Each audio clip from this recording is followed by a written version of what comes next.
अस्सलामुअलैकुम नाजरीन, आदाब, इस्तकबाल है आपका, स्वागत है आपका Parbhani update news Parbhani Maharashtra India से। मैं आपका मेज़बान कलीम खुरैशी। आइए नाजरीन, डालते हैं आज की सबसे अहम और ब्रेकिंग न्यूज़ पर नज़र। नाजरीन, कल 24 अगस्त को भी पूरे परभनी डिस्ट्रिक्ट के तमाम 9 तालुकों में कहीं पर भी कर्फ्यू नहीं लगाया गया है और कल पूरा मार्केट खुला रहेगा। वो तमाम दुकानें, वो तमाम कारोबार जिनको ज़िला प्रशासन ने चालू रखने का आदेश दिया था, वो तमाम दुकानें, वो तमाम कारोबार कल भी चालू रहेंगे। और जो छूट रहेगी वो 2 घंटे जो बढ़ा दी गई है, सुबह 9 बजे से शाम 7 बजे तक ये छूट रहेगी। तो तमाम जो अपने ज़रूरी काम है वो इस सुबह 9 से शाम 7 बजे के दरमियान में कर ले, उसके बाद कोई भी अपने घरों से ना निकले, ऐसी अपील ज़िला प्रशासन आपसे कर रहा है। तो वहीं हम अपने दर्शकों को बता दें कि कल 24 अगस्त को भी पूरे परभनी डिस्ट्रिक्ट के तमाम 9 तालुकों में और पूरे परभनी डिस्ट्रिक्ट में कहीं पर भी कर्फ्यू नहीं लगाया गया है और कल सुबह 9 से शाम 7 बजे तक ढील दी गई है। तो इसके दरमियान में अपने तमाम ज़रूरी काम कर ले, उसके बाद कोई भी अपने घरों से ना निकले। और हम ये भी बता दें आपको कि कल सिर्फ वो कारोबार चालू रहेंगे जिनको ज़िला प्रशासन ने पहले से चालू रखने का आदेश दिया था, और वो तमाम कारोबार बंद रहेंगे जिसमें जैसे कि होटल्स आती हैं, जो खाने की होटल्स को सिर्फ पार्सल की सेवाएं दी गई है। उसके के साथ ढाबे आते हैं, जो हाईवे पर ढाबे होते हैं, वो तमाम बंद रहेंगे। उसी के साथ जो सिनेमा हॉल हैं, जिम हैं, इनको बंद ही रखने का आदेश पहले से था, तो कल भी ये बंद ही रहेंगे क्योंकि कोई नया आदेश नहीं आया है। तो वहीं पर मस्जिद, मंदिर, गिरजा, गुरुद्वारे, इनके लिए कोई ज़िला प्रशासन को नया आदेश नहीं आया है। तो उसके तहत पहले जैसे वहाँ पर पूजा, इबादतें, प्रार्थना होती थी, तो वैसे ही कल भी हुआ करेंगी, ऐसा आज के आदेश में और हमसे फ़ोन पर बातचीत में बताया गया है।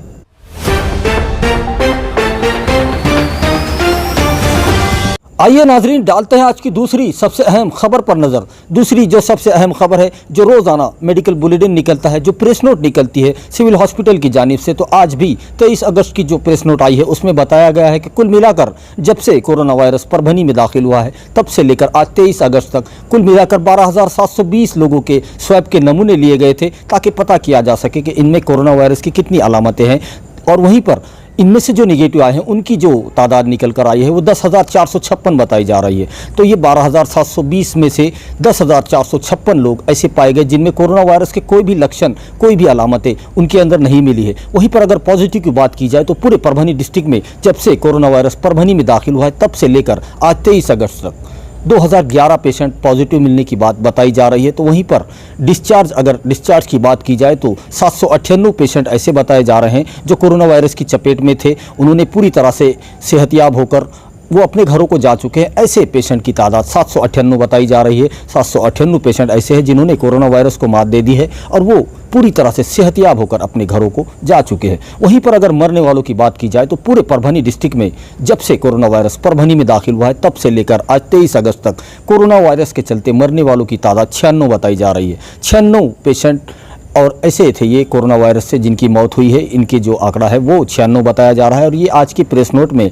बताया गया है। तो वहीं पर अगर ज़ेर इलाज की बात की जाए तो पूरे परभनी डिस्ट्रिक्ट के तमाम 9 तालुकों से जो पेशेंट परभनी कोविड हॉस्पिटल में इलाज ले रहे हैं और यहाँ के अलग अलग हॉस्पिटल में इलाज ले रहे हैं, उनकी जो तादाद है, उनका जो आंकड़ा बताया जा रहा है वो 1117 बताया जा रहा है। 1117 पेशेंट आज भी एक्टिव है और वो परभनी में अलग अलग हॉस्पिटल में और कोविड हॉस्पिटल में, सिविल हॉस्पिटल के ICU वार्ड में, इसमें वो इलाज ले रहे हैं। इनकी जो तादाद है, ये ज़ेरे इलाज पेशेंट की तादाद है और ये आज की तादाद है। आज भी परभनी शहर में जो पेशेंट इलाज ले रहे हैं कोरोना वायरस के चलते, उनकी तादाद 1117 बताई जा रही है। तो वहीं हम अपने दर्शकों को बता दें कि आज 23 अगस्त को जो कोरोना पॉजिटिव पेशेंट की जो तादाद बताई जा रही है, तो ये आज का जो आंकड़ा है, आज कुल मिलाकर पूरे परभनी डिस्ट्रिक्ट में 36 कोरोना पॉजिटिव पेशेंट पाए गए हैं। तो जिसकी तफसीली मालूमात कुछ इस तरह से है कि परभनी शहर में आज सबसे ज़्यादा 22 कोरोना पॉजिटिव पेशेंट पाए गए हैं। तो वहीं पर परभनी ग्रामीण में भी 1 पाया गया है। तो कुल मिलाकर परभनी शहर और तालुका ऐसा मिलाकर 23 पेशेंट आज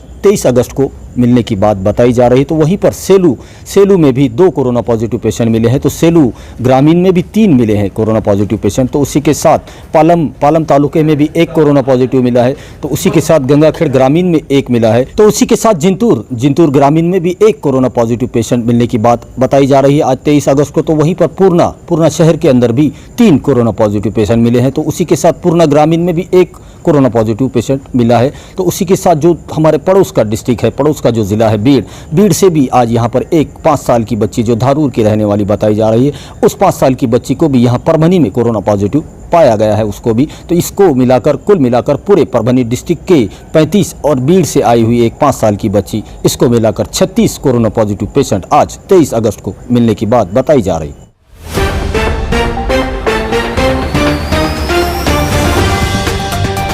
आइए नाजरीन, डालते हैं आज की तीसरी सबसे अहम खबर पर नज़र। तीसरी जो अहम खबर है वो पाथरी तालुके से आई है और पाथरी के एक होनहार नौजवान ने जो अपनी कामयाबी और अपनी मेहनत के दम पर जो अपना लोहा मनवाया है और अपना जो इंजीनियर होने का ख्वाब उसको पूरा करके पूरे अपने ख़ानदान का नाम रोशन किया है और पूरे परभनी का नाम रोशन किया है। मैं बात कर रहा हूँ इंजीनियर अब्दुल हादी जब्बार अंसारी की, जिन्होंने इंजीनियर बन के अपना ख्वाब को पूरा किया है। कितनी मेहनत और मशक्क़त से ये ख्वाब उन्होंने पूरा किया है, हमने उनसे की है ये ख़ास बातचीत। इस शेर के साथ आप उनसे मिलिए कि हुनर होगा तो दुनिया कदर करेगी खुद ही, हुनर होगा तो दुनिया कदर करेगी खुद ही, एड़ियाँ उठाने से किरदार ऊँचे नहीं होते, एड़ियाँ उठाने से किरदार ऊँचे नहीं होते। तो आप देखिए हमारी ये ख़ास रिपोर्ट। ज़िंदगी दी है तो जीने का हुनर भी देना, ज़िंदगी दी है तो जीने का हुनर भी देना, पाँव बख्शे है तो तौफ़ीक़ सफ़र भी देना, गूंगा था मैं बोलना सिखाया तूने, गूंगा था मैं बोलना सिखाया तूने, अब जो मैं बोलूँ तो मेरी बातों में असर भी देना। अस्सलामु अलैकुम वरहमतुल्लाहि वबरकातुहू। सबसे पहले तो मैं कलीम कुरैशी साहब का पाथरी शहर में इस्तकबाल करता हूँ कि उन्होंने अपना कीमती वक्त हमें दिया और हमें इस काबिल समझा। और मेरी जर्नी की जो बात है, मेरा प्री एजुकेशन पाथरी के ज़िला परिषद स्कूल में हुआ है, फर्स्ट स्टैंडर्ड से लेकर के 10 तक। देन उसके बाद मैंने 11-12 आर्ट से किया हूँ खान अब्दुल गफ्फार खान से। फिर उसके बाद थोड़ा सा मेरा इंटरेस्ट ये था कि मैं कुछ टेक्निकल करूँ और उसमें उस वक्त में हमारे टाइम में लगभग 2010 की 2009 2008 9 10 की बात है। उस टाइम में मेरा 12th कंप्लीट हुआ था, तो उसमें कुछ मुझे टेक्निकल करना मेरे एक मन में कैसे ख्याल आया कि भाई कुछ तो हम कुछ हट के करते हैं। तो उस टाइम पे polytechnic diploma in civil engineering के बारे में मुझे थोड़ी सी इन्फॉर्मेशन मिली। तो मैंने सेलू में अपूर्वा पॉलीटेक्निक कॉलेज है, डिप्लोमा पॉलीटेक्निक कॉलेज है डिप्लोमा इंजीनियरिंग का, वहाँ पर मैं गया। वहाँ पर जाकर के मैंने इन्फॉर्मेशन ली। Then I am finally decided कि मुझे डिप्लोमा करना है। तो मैंने रिवर्स 10 के बेस पर, क्योंकि मेरा 11-12 आर्ट से था, इसलिए मैंने रिवर्स 2 साल मेरे माइनस करके मैंने 10 के बेस पर डिप्लोमा इंजीनियरिंग में एडमिशन लिया। और वो टाइम मेरे लिए बहुत बोलने का मतलब एक हार्ड सिचुएशन थी, क्योंकि मेरा 11-12 टोटली उर्दू मीडियम से किया हुआ था। आजकल बच्चे बोलते हैं कि भाई हम उर्दू मीडियम से है, हम ज़िला परिषद स्कूल में पढ़े हैं, हम कैसा बड़े इंजीनियर बनेंगे, कैसा हम टेक्निकल फील्ड में जाएंगे, अदर दूसरे बड़े पोस्ट पर जाएंगे। तो एक चीज़ मुझे इस चीज़ का तजुर्बा हुआ कि आपकी लैंग्वेज, आपका बैकग्राउंड, ये कोई भी चीज़ आपको ये मैटर नहीं करती आपके फ्यूचर को बिल्ड करने के अंदर। अगर आपका एम पुख्ता है, आपका मकसद एक है कि मुझे हाँ कुछ करना है, हमारे ख़ानदान का नाम रोशन करना है, वालिदैन का नाम रोशन करना है, अपने गाँव का, अपने शहर का नाम रोशन करना है, तो आपको कोई नहीं रोक सकता। तो वही सिचुएशन मेरे साथ हुई थी। मुझे बहुत कुछ करने का मेरे अंदर एक जज्बा था, तो मैंने डिप्लोमा में एडमिशन लिया। उसके बाद बहुत सारी परेशानी आई। मैथमेटिक्स साइंस से मैं वाकिफ़ नहीं था उतनी अच्छी तरह से, जैसे तैसे 10th में पास हो गए थे। देन उसके बाद 11-12 तो आर्ट से हुआ था, तो इंग्लिश का हमारा दूर दूर तक किसी भी तरह का ताल्लुक़ नहीं था। अल्हम्दुलिल्लाह हमने मेहनत किए। सवेरे मॉर्निंग 5 बजे से लेके शाम 8-9 बजे तक मैं सेलू चले जाता था, शाम में वापस आता था, ट्यूशन्स करता था, स्ट्रगल किए, कोशिश किए। YD भी हुए 1 साल डिप्लोमा में। देन उसके बाद हम डिप्लोमा क्लियर हुआ। डिप्लोमा होने के बाद जैसा जैसा टाइम गुजरता गया वैसा वैसा हमको तजुर्बा होता गया कि नहीं भाई, इस फील्ड में, जो फील्ड में हम आए, कंस्ट्रक्शन फील्ड में आए, तो इसके अंदर एजुकेशन के साथ साथ हमको इसके अंदर प्रैक्टिकल नॉलेज भी बहुत नेसेसरी है। तो देन मैंने डिप्लोमा के बाद डायरेक्ट सेकंड ईयर में औरंगाबाद में मेरा BE हुआ, bachelor of in civil engineering, Everest college से।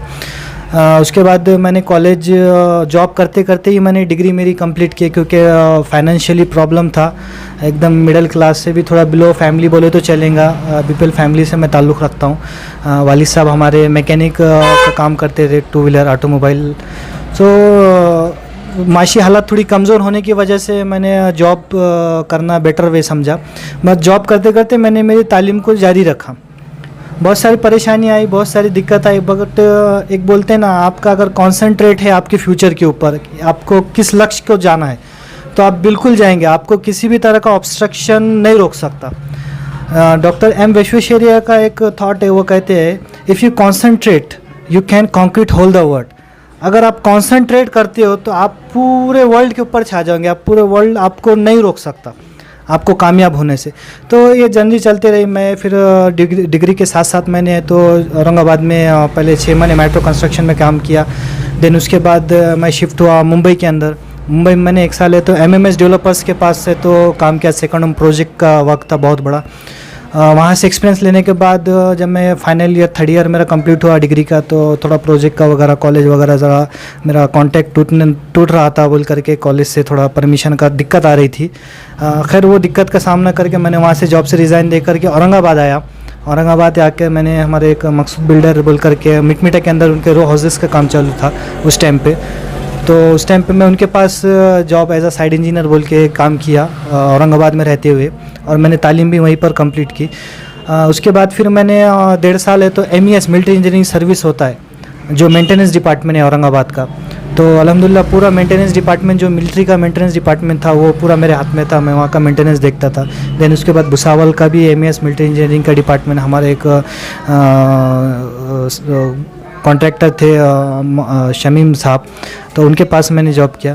देन उसके बाद थोड़ा थोड़ा जैसा तजुर्बा आने लगा, जैसे मेरी डिग्री कंप्लीट हो गई 2018 के अंदर, तो उसके बाद ऐसा लगा कि नहीं भाई हम अपना कुछ शुरुआत करते हैं और अपने एरिया में करते हैं, हमारे गांव में, हमारे देहात में करते हैं कि वहाँ के लोगों को, वहाँ के बच्चों को कुछ इंस्पिरेशन मिले हमसे।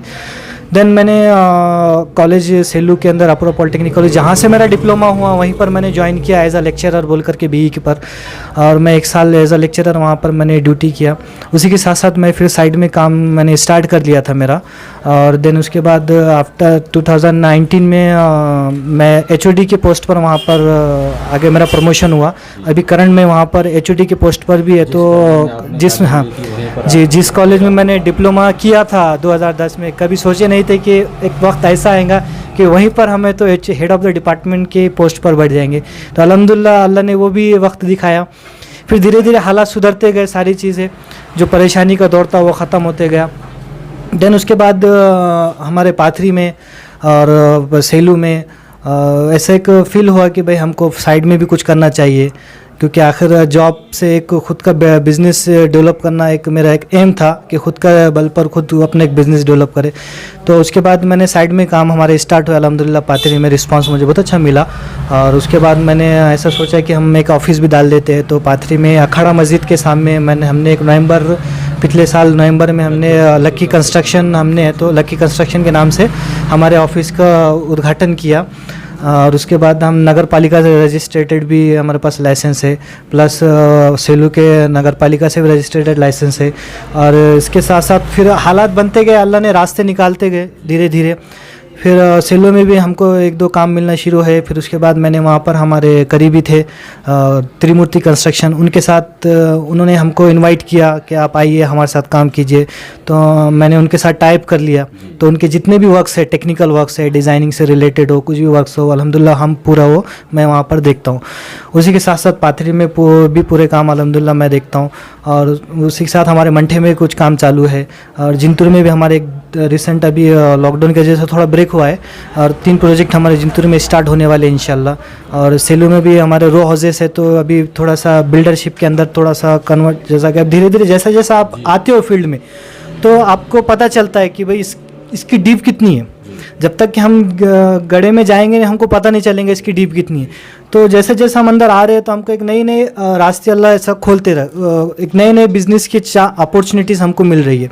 तो लॉट ऑफ अपॉर्चुनिटीज़ इसके अंदर अवेलेबल है सिविल इंजीनियरिंग के अंदर। अल्हम्दुलिल्लाह अल्लाह का लाख लाख मैं एहसान मानता हूँ कि अल्लाह ने मुझे इस फील्ड में लाया और कौम की खिदमत के लिए लेकर आया। वहीं हम अपने दर्शकों को बता दें कि जिला प्रशासन परभनी, जिला प्रशासन और खासतौर पर परभनी के जिला कलेक्टर दीपक मुंगड़ीकर साहब, इनकी जानिब से बार बार पूरे परभनी डिस्ट्रिक्ट की जनता से ये अपील की जा रही है कि बहुत अगर इमरजेंसी हो तभी अपने घरों से बाहर निकलिए। कल 24 अगस्त को भी कर्फ्यू में ढील है और वो ये ढील पूरे परभनी डिस्ट्रिक्ट में दी गई है। तो अगर बहुत ज़्यादा इमरजेंसी है तभी अपने घरों से बाहर निकलिए, वरना अपने घरों में रहिए। जो टाइम दिया गया है सुबह 9 से शाम 7 बजे का, उसके दरमियान में अपने तमाम ज़रूरी काम कर ले, उसके बाद कोई भी अपने घर से ना निकले। मेरी सेहत मेरी जिम्मेदारी, कोरोना हारेगा, परभनी डिस्ट्रिक्ट जीतेगा, महाराष्ट्र जीतेगा, इसको आप ध्यान में रखिए। बहुत बहुत एहतियात कीजिए ताकि आपको इलाज करने की ज़रूरत ना पड़े। वहीं हम अपने दर्शकों से ये गुजारिश करते हैं, ये अपील करते हैं, ये रिक्वेस्ट है हमारी आपसे कि आप हमारे चैनल परभनी अपडेट न्यूज़ को सब्सक्राइब ज़रूर करें, लाइक करें, शेयर करें और कमेंट तो ज़रूर करें ताकि आपकी राय हमें मालूम हो सके। और बेल आइकॉन का बटन दबाना ना भूलें ताकि आने वाली हर खबर सबसे पहले आपको मिल सके। तो अपना बहुत बहुत ख्याल रखिए, जिला प्रशासन की गाइडलाइन का पालन कीजिए, अपने घरों में रहिए, सुरक्षित रहिए और मुझे दीजिए इजाज़त। आप देखते रहिए परभनी अपडेट न्यूज़।